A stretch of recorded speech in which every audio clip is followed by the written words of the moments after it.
அதிமுக திமுக தேர்தல் அறிக்கைகள் மற்றும் வேட்பாளர் பட்டியல்களை விட இப்போது அதிக பரபரப்பான பேசுபொருளாக ஆகியிருப்பது விடுதலை சிறுத்தைகள் கட்சி தலைவர் தொல் திருமாவளவன் எம்பி வர்ற சட்டமன்ற தேர்தலில் காட்டுமன்னார்கோவில் தொகுதியில் போட்டியிடுவதாக அறிவித்தது தான் இப்போ பேசுபொருளாக மாறியிருக்கு. இது குறித்து இரவு முழுவதும் திரட்டிய தகவலோடு வர்றேன் என்று மிஸ்டர் நரியாறு அதிகாலையிலேயே மெசேஜ் அனுப்பிச்சிருந்தார்.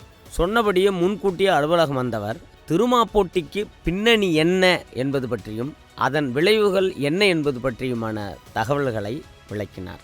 வழக்கமாக விடுதலை சிறுத்தைகள் கட்சியின் வேட்பாளர் பட்டியலை செய்தி குறிப்பாக பத்திரிகையாளர் சந்திப்பாக வெளியிடாமல் ஃபேஸ்புக் நேரலை வீடியோ மூலமாக வெளியிட்டார் திருமாவளவன். அப்போது அவர் அருகே எந்த நிர்வாகியும் இல்லை. கிட்டத்தட்ட 10 நிமிடம் கொண்ட அந்த வீடியோவில் முதல் 6-7 நிமிடங்கள் இந்த தேர்தலின் சூழ்நிலை, கட்சியின் சூழ்நிலை, விருப்ப மனு கொடுத்தவர்களின் எண்ணிக்கை இவற்றையெல்லாம் விளக்கிவிட்டு வாய்ப்பு கிடைக்காதவர்கள் வருத்தப்பட வேண்டாம் என்றும் சொல்லிவிட்டு வேட்பாளர்களை அறிவிக்க ஆரம்பித்தார். அந்த வேட்பாளர் பட்டியலில் காட்டுமன்னார்கோயிலில் ஏற்கனவே போட்டியிட்டு சட்டமன்ற உறுப்பினராக இருக்கிற பொதுச் செயலாளர் சிந்தனை செல்வனை செய்யூர் தொகுதிக்கு வேட்பாளராக அறிவித்தார். அப்போதே காட்டுமன்னார்கோவிலுக்கு யார் வேட்பாளர் என்கின்ற கேள்வி விடுதலை சிறுத்தைகள் கட்சியினர் மத்தியிலும் ஊடகத்தினர் கட்சியினர் மத்தியிலும் எழுந்தது.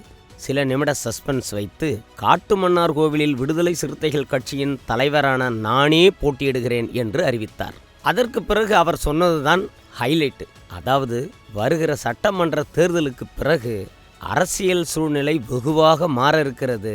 அந்த அடிப்படையில் நான் மாநில அரசியலில் கவனம் செலுத்த விரும்புகிறேன் என்பதுதான் திருமாவளவன் விடுத்திருக்கும் மெசேஜ். தற்போது சிதம்பரம் நாடாளுமன்ற உறுப்பினராக இருக்கும் திருமாவளவனுக்கு இன்னும் 3 ஆண்டுகள் முழுதாக எம்பி பதவி காலம் இருக்கிறது. இந்த நிலையில் அவர் திடீரென காட்டுமன்னார்கோவில் சட்டமன்ற உறுப்பினர் பதவிக்கு போட்டியிட வேண்டிய அவசியம் என்ன என்கின்ற கேள்வி இயல்பாகவே இருக்கிறது.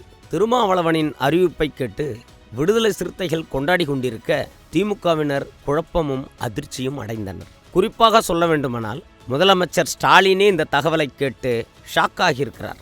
அடுத்த சில நிமிடங்களில் வடமாவட்ட அமைச்சர்களான எம்ஆர்கே பன்னீர்செல்வம், சிவசங்கர், சிவி கணேசன் ஆகியோர் அடுத்தடுத்து திருமாவளவனின் தொடர்புக்கு சென்றிருக்கிறார்கள். என்னென்ன திடீர்னு இப்படி ஒரு முடிவு என்பதுதான் அவர்கள் அனைவரும் திருமாவிடம் கேட்ட கேள்வி. முதலமைச்சர் அலுவலகத்தில் இருந்து வந்த அறிவுறுத்தலின் பெயரில்தான் இந்த 3 அமைச்சர்களும் திருமாவுக்கு நேற்று இரவு ஃபோன் செய்திருக்கிறார்கள். அதாவது திருமாவளவனை சமாதானப்படுத்தி காட்டுமன்னார்கோவில் தொகுதியில் அவர் போட்டியிட வேண்டாம் என வலியுறுத்துங்கள் என்பதுதான் முதலமைச்சர் அலுவலகத்திலிருந்து இந்த அமைச்சர்களுக்கு வந்த மெசேஜ். அதன்படி அமைச்சர்கள் திருமாவளவனிடம், தலைவரே ரொம்ப குழப்பமாயிட்டாரு, காட்டுமன்னார்கோயிலில் நீங்கள் போட்டியிட்டால் வெற்றி பெறுவது உறுதி. அப்படி இருக்கும்போது சிதம்பரம் எம்பி பதவியை ராஜினாமா செய்வீர்கள்.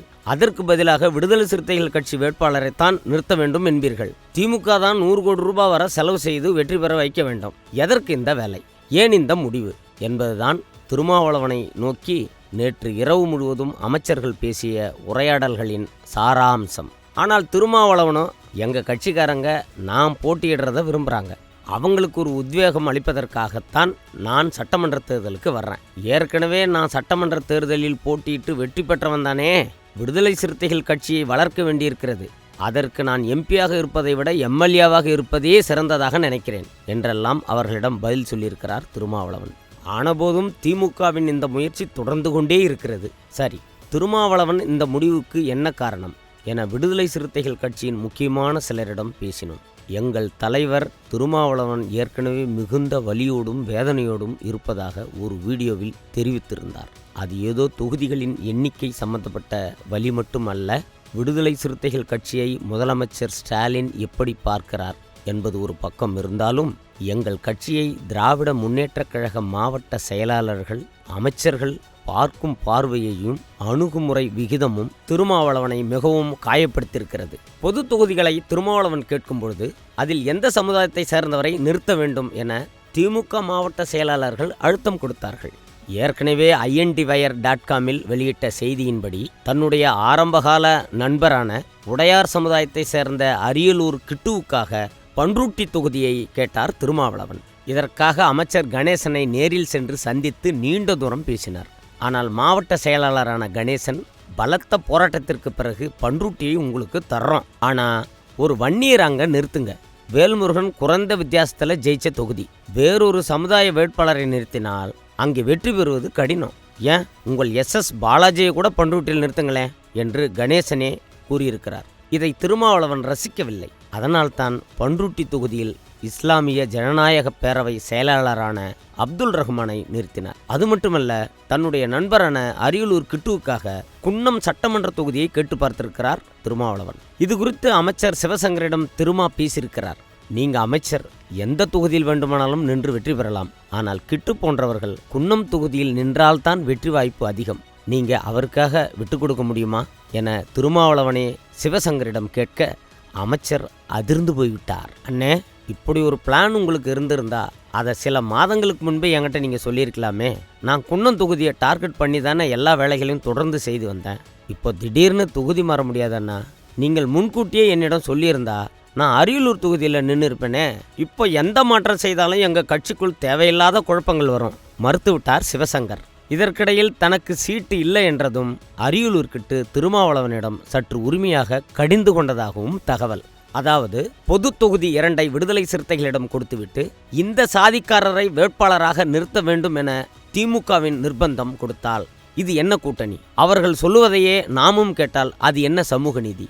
விடுதலை சிறுத்தைகள் கட்சியில் வன்னியர்களுக்கு கிடைக்கும் முக்கியத்துவம் உடையார் சமுதாயத்துக்கு கொடுக்கப்படாதது ஏன் என்றெல்லாம் அடுக்கடுக்கான கேள்விகளை திருமாவளவனை பார்த்து எழுப்பியிருக்கிறார் அரியலூர் கிட்டு. இப்படி உட்கட்சி பிரச்சனைகளால் மிகவும் வலியோடு இருந்த திருமாவளவன் திமுகவின் வேட்பாளர் பட்டியலுக்கு பிறகு கூட்டணி கட்சி தலைவர்கள் சிலரிடமும் உரையாடி இருக்கிறார். வேட்பாளர் பட்டியலால் கிட்டத்தட்ட பல்வேறு மாவட்டங்களிலும் உள்கட்சி அதிருப்தி இருக்கிறது. விஜய் குறிப்பிடத்தகுந்த தாக்கத்தை ஏற்படுத்துவார். சட்டமன்ற தேர்தல் முடிவில் யாருக்கும் பெரும்பான்மை கிடைக்காத நிலை கூட ஏற்படலாம். அத்தகைய நிலையில் நாம் மாநில அரசியலில் இருப்பதுதான் சரியாக இருக்கும் என முடிவெடுத்திருக்கிறார் திருமாவளவன். மேலும் ஆளூர் ஷா நவாஸ், எஸ் பாலாஜி உள்ளிட்டோருக்கு திமுக கொடுத்து வரும் அதீத முக்கியத்துவத்தை அறிந்த திருமாவளவன் முழுக்க புதியவர்களின் பட்டியலை தயாரித்துள்ளார். அதன்படி INTwire.comஇல் ஏற்கனவே வெளியிட்ட செய்தியை உறுதிப்படுத்தும் வகையில் திருமாவின் அக்கா மகள் மாலதிக்கு கள்ளக்குறிச்சியில் வாய்ப்பு வழங்கப்பட்டுள்ளது. அவரது கணவரும் சகோதரரும் தான் சீட்டு கேட்டிருந்தார்கள். மாலதி மதுரை உயர்நீதிமன்றத்தில் அரசு வழக்கறிஞராக இருக்கிறார். இந்த நிலையில் மாலதிக்கு வாய்ப்பை வழங்கியுள்ளார் திருமாவளவன். இதன் மூலம் திருமாவின் குடும்பத்திலிருந்து இன்னொருவர் அரசியலுக்கு வந்துவிட்டார். காலை நிலவரப்படி திருமாவளவனை சட்டமன்ற தேர்தல் போட்டியிலிருந்து விலகிக் கொள்ளுமாறு திமுக தொடர்ந்து அழுத்தம் கொடுத்து வருகிறது. ஆனால் திருமாவளவன் இந்த அழுத்தத்திற்கு இடம் கொடுப்பாரா? அப்படி அவர் போட்டியிலிருந்து விலகினால் காட்டுமன்னார் கோவிலில் தனது அக்கா மகள் மாலதியை நிறுத்திவிட்டு கள்ளக்குறிச்சிக்கு புதிய வேட்பாளரை தேர்வு செய்வாரா என்றெல்லாம் கேள்விகள் விடுதலை சிறுத்தைகள் வட்டாரத்தில் உலா வந்து கொண்டே இருக்கின்றன என்ற செய்தியை சொல்லி முடித்துவிட்டு புறப்பட்டார் மிஸ்டர் நரியார்.